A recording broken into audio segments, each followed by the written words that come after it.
You meet someone new, and instantly there's a spark. They're mysterious, a little distant, and somehow, that makes you want them even more. They don't text back right away, they give you pieces of themselves but never the whole picture, and instead of being a red flag, it feels like a challenge. Deep down, you know they're emotionally unavailable, but you can't help it, you're drawn in. You tell yourself it's chemistry or destiny, but is it really? Why do we often feel so powerfully attracted to people who can fully open up to us?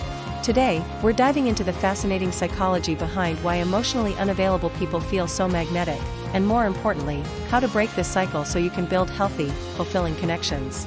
Being attracted to emotionally unavailable people isn't just about bad luck, it's about patterns, often ones we don't even realize we're carrying.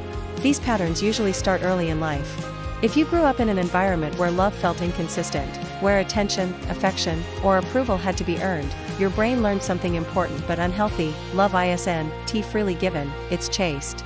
So when you meet someone who is emotionally distant, it feels oddly familiar, almost comfortable. Your subconscious says, this is what love feels like. Another reason is the thrill of the chase. Emotionally unavailable people often create uncertainty, and uncertainty activates the brain's reward system. It's like playing a slot machine. You don't know when or if you get attention. But when you do, it feels intense and exciting. This intermittent reinforcement is highly addictive and can trick you into thinking the connection is stronger than it really is. There's also a deeper emotional reason: avoiding vulnerability. Sometimes, we're drawn to emotionally unavailable people because, on some level, we're emotionally unavailable too. Being with someone who keeps a distance means you never have to fully open up yourself. It feels safer than risking rejection or heartbreak from someone who is emotionally present and invested. Low self-worth also plays a role.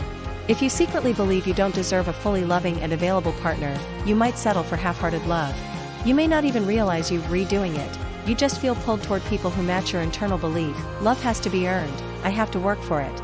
So how do you break free from this pattern? The first step is awareness. Acknowledge when you feel that spark with someone who is clearly distant or inconsistent. Ask yourself, is this chemistry, or is this familiarity from old wounds? That single question can change the way you view attraction. The next step is building self-worth. Remind yourself daily that you are worthy of consistent, open, and available love, not because of what you do, but because of who you are.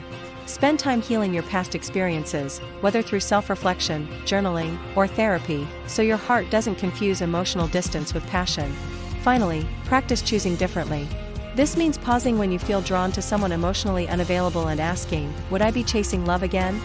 Choosing people who are emotionally present may feel uncomfortable at first, simply because it's new.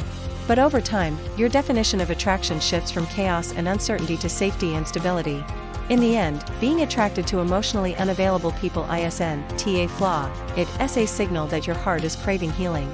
And once you understand and change the pattern, you stop chasing people who can choose you and start building relationships where love isn't a struggle, it's a choice, freely given and beautifully mutual.